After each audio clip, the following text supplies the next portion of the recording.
Chapter 40. Misconception of the Mother's Work.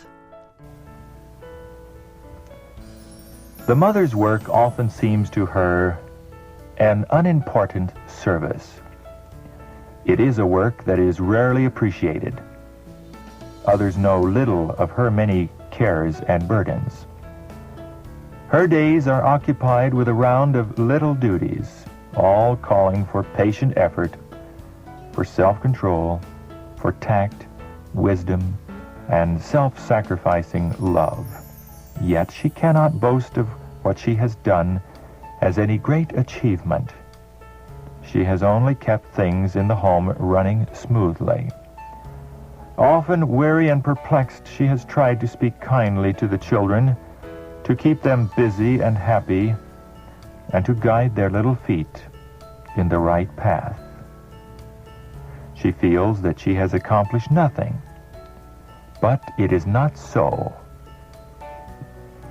Heavenly angels watch the careworn mother, noting the burdens she carries day by day. Her name may not have been heard in the world, but it is written in the Lamb's Book of Life. The true wife and mother will perform her duties with dignity and cheerfulness, not considering it degrading to do with her own hands whatever it is necessary to do in a well-ordered household. What an important work! And yet we hear mothers sighing for missionary work. If they could only go to some foreign country, they would feel that they were doing something worthwhile. But to take up the daily duties of the home life and carry them forward seems to them like an exhausting and thankless task. Mothers who sigh for a missionary field have one at hand in their own home circle. Are not the souls of her own children of as much value as the souls of the heathen?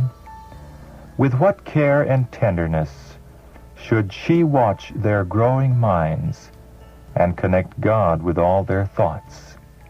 Who can do this as well as a loving, God-fearing mother?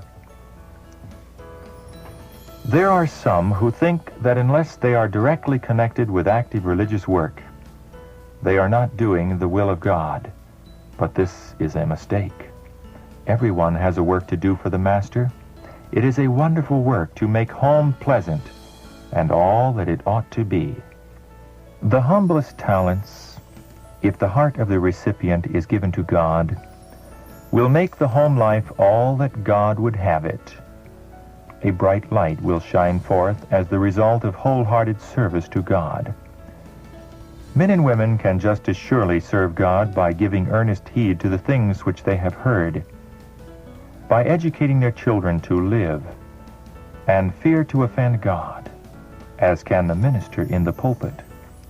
These women who are doing with ready willingness what their hands find to do, with cheerfulness of spirit, aiding their husbands to bear their burdens, and training their children for God, are missionaries in the highest sense. If you ignore your duty as a wife and mother, and hold out your hands for the Lord to put another class of work in them, be sure that He will not contradict Himself. He points you to the duty you have to do at home. If you have the idea that some work greater and holier than this has been entrusted to you, you are under a deception. By faithfulness in your own home, working for the souls of those who are nearest to you, you may be gaining a fitness to work for Christ in a wider field. But be sure that those who are neglectful of their duty in the home circle are not prepared to work for other souls. The Lord has not called you to neglect your home and your husband and children. He never works in this way, and He never will. Never for a moment suppose that God has given you a work that will necessitate a separation from your precious little flock. Do not leave them to become demoralized by improper associations and to harden their hearts against their mother. This is letting your light shine in a wrong way altogether. You are making it more difficult for your children to become what God would have them and win heaven at last. God cares for them, and so must you if you claim to be His child. During the first years of their lives is the time in which to work and pray and watch and encourage every good inclination. This work must go on without interruption. You may be urged to attend mothers' meetings and sewing circles, that you may do missionary work.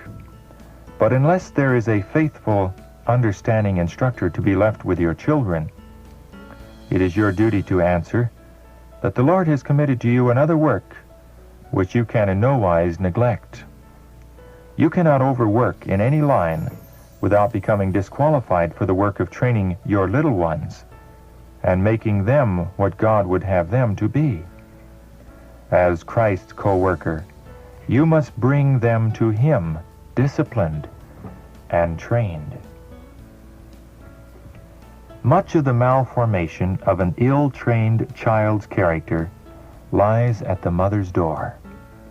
The mother should not accept burdens in the church work which compel her to neglect her children. The best work in which a mother can engage is to see that no stitches are dropped in the training of her children. In no other way can a mother help the church more than by devoting her time to those who are dependent upon her for instruction and training. Some mothers long to engage in missionary labor, while they neglect the simplest duties lying directly in their path. The children are neglected. The home is not made cheerful and happy for the family. Scolding and complaining are of frequent occurrence. And the young people grow up feeling that home is the most uninviting of all places. As a consequence, they impatiently look forward to the time when they shall leave it, and it is with little reluctance that they launch out into the great world, unrestrained by home influence and the tender counsel of the hearthstone. The parents whose aim should have been to bind these young hearts to themselves and guide them aright, squander their God-given opportunities, are blind to the most important duties of their lives, and vainly aspire to work in the broad missionary field.